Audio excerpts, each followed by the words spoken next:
আগামী ২০২৪ সালের লোকসভা নির্বাচন একটি গুরুত্বপূর্ণ নির্বাচন। এই নির্বাচনে একদিকে রয়েছে হিন্দুত্ববাদী সাম্রাজ্য প্রতিষ্ঠার লক্ষ্য, অপরদিকে রয়েছে ধর্মনিরপেক্ষ ও উন্নয়নমুখী শাসন প্রতিষ্ঠা।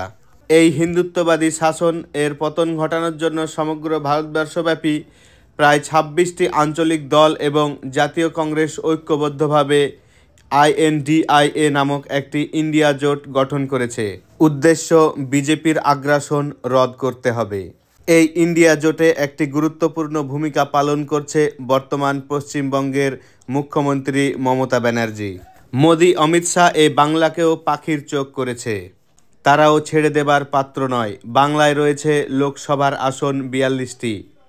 গত ২০১৯ সালের লোকসভা নির্বাচনে বাংলায় ৪২-এর মধ্যে ১৮টি আসন জয়লাভ করতে সক্ষম হয়েছিল বিজেপি।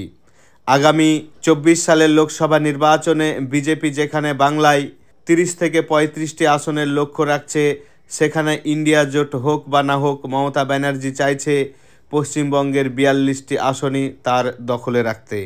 ইতিপূর্বে আমরা দুটি পার্টে পশ্চিমবঙ্গের ২০১৯ সালের লোকসভা নির্বাচনের ফলাফল নিয়ে আলোচনা করেছি, যেখানে দেখা গিয়েছে তৃণমূল কংগ্রেস গত ১৯ সালে ২২টি আসন পেয়েছিল, সেখান থেকেও 3টি আসন কমে যেতে পারে, এবং বিজেপি যেখানে 18টি আসন পেয়েছিল সেখান থেকে 5টি আসন কমে যেতে পারে। তাহলে তৃণমূল যদি 22 থেকে 3টি কম পায়, সেখানে 19টি আসন পাবে। বিজেপি যদি 18 থেকে 5টি আসন কম পায়, তাহলে 13টি আসন পাবে। কিন্তু বিজেপির যে 5টি আসন কমবে, সেটা যদি তৃণমূল কংগ্রেস পেয়ে যায়, তাহলে সেই ক্ষেত্রে 19 আর 5-এ 24 ইন্ডিয়া জোট হলে কংগ্রেসের 2টি আসন নিলে 26টি হচ্ছে ম্যাক্সিমাম। আর বিজেপির ক্ষেত্রে যেখানে তারা 18টি পেয়েছিল, সেখান থেকে যদি 5টি আসন কমে যায়, তাহলে তাদের আসন সংখ্যা নেমে আসছে 13তে। যেখানে তৃণমূলের 3টি আসন কমেছিল, সেই 3টি আসন যদি এর সাথে যোগ করা হয়, তাহলে তাদের আসন হবে 13 আর 3-এ 16টি। তাহলে দেখা যাচ্ছে ২০১৯ সালের লোকসভা নির্বাচনের ফলাফল এবং বর্তমান পরিস্থিতিতে ২০২৪ সালের যে লোকসভা নির্বাচনের ফলাফল হবে, তার নিরিখে বিজেপি সর্বোচ্চ 16টি আসন পেতে পারে এবং তৃণমূল কংগ্রেস সর্বোচ্চ 26টি আসন পেতে পারে। কিন্তু তাছাড়াও আরও অনেক কিছু গুরুত্বপূর্ণ ফ্যাক্টর কাজ করছে আগামী লোকসভা নির্বাচনে, যার ফলে ফলাফল ভিন্ন রূপ ধারণ করতে পারে, যেটি নিয়ে আমরা একটু আলোচনা করে দেখে নেব। পূর্বের ভিডিওগুলি যদি আপনারা না দেখে থাকেন, তাহলে অবশ্যই এন্ড স্ক্রিনে গিয়ে সেই ভিডিওগুলি দেখে নেবেন। ইতিপূর্বে বাংলায় বিভিন্ন নেতা এবং মন্ত্রীরা বিভিন্ন ধরনের দুর্নীতির দায়ে তিহার জেলে বন্দী রয়েছেন। তাছাড়াও বিজেপি তাদের হিন্দুত্ববাদের প্রচার বাংলায় লাগাতার বাঙালি হিন্দুদের উদ্বুদ্ধ করে চলেছে। অপরদিকে রয়েছে বাংলায় মুসলিম বিদ্বেষী বিভিন্ন বক্তব্য।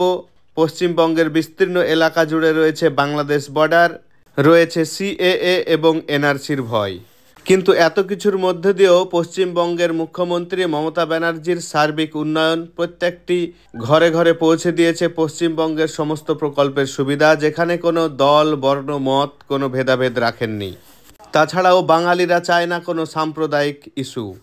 দুই দলের বিভিন্ন ধরনের নির্বাচনী ফ্যাক্টর কাজ করছে। তার মধ্যে দিয়েও আমরা দেখেছি ২০২১ সালের যে বিধানসভা নির্বাচন পশ্চিমবঙ্গে সংগঠিত হয়েছে, সেই বিধানসভা নির্বাচনের নিরিখে যদি আমরা দেখতে যাই, তাহলে দেখব যে বিধানসভা নির্বাচনের ফলাফল লোকসভায় কী ফলাফল তৈরি হতে পারে। আমরা দেখতে পাচ্ছি একটি তথ্য রয়েছে, যেখানে বিধানসভা নির্বাচনের ফলাফল অনুযায়ী লোকসভা নির্বাচনে তৃণমূল কংগ্রেসের আসন হচ্ছে 33 এবং ভারতীয় জনতা পার্টির আসন হচ্ছে মাত্র 9, যেখানে কংগ্রেস এবং লেফট কোনো আসনই পাবে না।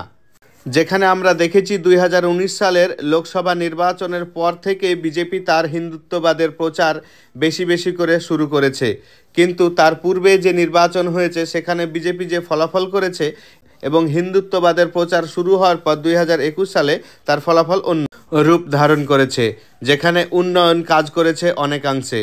তাহলে লোকসভা নির্বাচন যেখানে সমগ্র ভারতবর্ষে বিজেপিকে প্রতিষ্ঠা করতে চায় কেন্দ্রীয় শাসনে, কিন্তু বিধানসভা নির্বাচন যেখানে মমতা ব্যানার্জিকেও ফেলে দিতে চায় না বাঙালি, এইরকম একটি ফ্যাক্টর কাজ করে পশ্চিমবঙ্গে নির্বাচন দুটি আলাদা আলাদা নির্বাচনের ক্ষেত্রে। আমরা জানি না আগামী 24 সালে নির্বাচনে কি ফলাফল আসতে পারে, আপনারা আপনাদের অবশ্যই মূল্যবান মতামত জানাবেন। কিন্তু কেন্দ্রীয় শাসন থেকে যেখানে হিন্দুত্ববাদী সাম্রাজ্যকে ভেঙে ফেলার যে প্রচেষ্টা চালাচ্ছে ইন্ডিয়া জোট নামে আঞ্চলিক দলগুলি সহ ঐক্যবদ্ধ যে জাতীয় কংগ্রেসের যে জোট, সে জোট কি কতটা সফল হবে সেটা সময়ের অপেক্ষা। আপনাদের কি মতামত সেটাও অবশ্যই জানিয়ে দেবেন।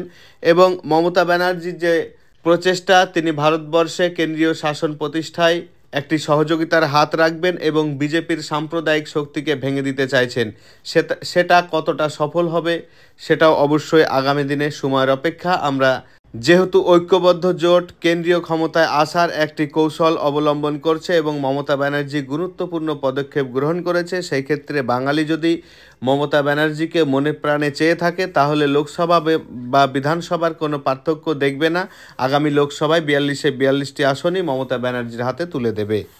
কিন্তু যেখানে জোট অনেকটা নড়বড়ে অবস্থায় রয়েছে, অপরদিকে আইএসএফ কিছুটা ভালো জায়গা করতে চলেছে, যদিও আসন পাওয়ার সম্ভাবনা কম। তাছাড়াও লেফট ফ্রন্ট তথা সিপিআইএম কিন্তু জোটের সাথে থাকবে না, একলাই লড়াই করার সম্ভাবনা রয়েছে। এবং তৃণমূল সরকারের অনেক দুর্নীতি জনসম্মুখে চলে এসেছে। সেই ক্ষেত্রে মানুষ যদি মনে করে না এর পরিবর্তন চাইবে 2026 সালে, তাহলে অবশ্যই 24 সালের লোকসভা নির্বাচনে অনেকটা পরিবর্তন হবে। বিজেপি 30 সিট না পেলেও 20 থেকে 25টি আসন পাওয়ার সম্ভাবনা রয়ে যাবে। সেখানে আমরা 2021 সালের নির্বাচনের ফলাফল অনুযায়ী আমরা যে তথ্যটা দেখলাম সেই হিসাবে যদি করে থাকি, তাহলে মোটামুটি 30 আসন হয়তো বা তৃণমূল পেতে পারে এবং 10-এর মধ্যে আসন পেয়ে যেতে পারে বিজেপি। আর যদি 2019-এর ফলাফলের নিরিখে কিছু ফলাফল আসার সম্ভাবনা থাকে, তাহলে হয়তো 20 থেকে 25টি তৃণমূল এবং 15 থেকে 20টি বিজেপির আসন পাওয়ার সম্ভাবনা রয়েছে। এতক্ষণ পর্যন্ত যে সমস্ত তথ্য নিয়ে আমরা আলোচনা করলাম এবং যে সমস্ত ফলাফল আমরা সামনে উপস্থাপন করেছি, তা সম্পূর্ণই ব্যক্তিগত মতামতের ভিত্তিতে। এর পরিবর্তন হতে পারে, তবে আপনারা আপনাদের যে ব্যক্তিগত মতামত এবং যে বিশ্লেষণ দেখলেন বা আপনারা আপনাদের নির্দিষ্ট এলাকায় যা আলোচনা দেখছেন এবং রাজনৈতিক পরিস্থিতি যা দেখছেন, তার উপর ভিত্তি করে কি হতে পারে আগামী নির্বাচনের ফলাফল, সেই সম্পর্কে আপনারা আপনাদের মতামত অবশ্যই কমেন্ট বক্সে কমেন্ট করে জানিয়ে যাবেন। যেহেতু 2024 লোকসভা নির্বাচন একটি গুরুত্বপূর্ণ নির্বাচন, এই নির্বাচনে কি ফলাফল আসবে তা শুধুমাত্র সময়ের অপেক্ষা। যদিও বা ঐক্যবদ্ধ জোট কতটা সম্ভব রয়েছে সে বিষয়ে ধোঁয়াশা রয়েছে। যদি ঐক্যবদ্ধ জোট হয়ে থাকে তাহলে এক ফলাফল হতে পারে, আর যদি জোট না হয়ে থাকে সেই ক্ষেত্রে আবার অন্যরকম ফলাফল আমরা দেখতে পাবো। তাছাড়াও একটি গুরুত্বপূর্ণ ফ্যাক্টর হলো প্রার্থীর ওপরে নির্ভর করছে কে কতটা জিতবে।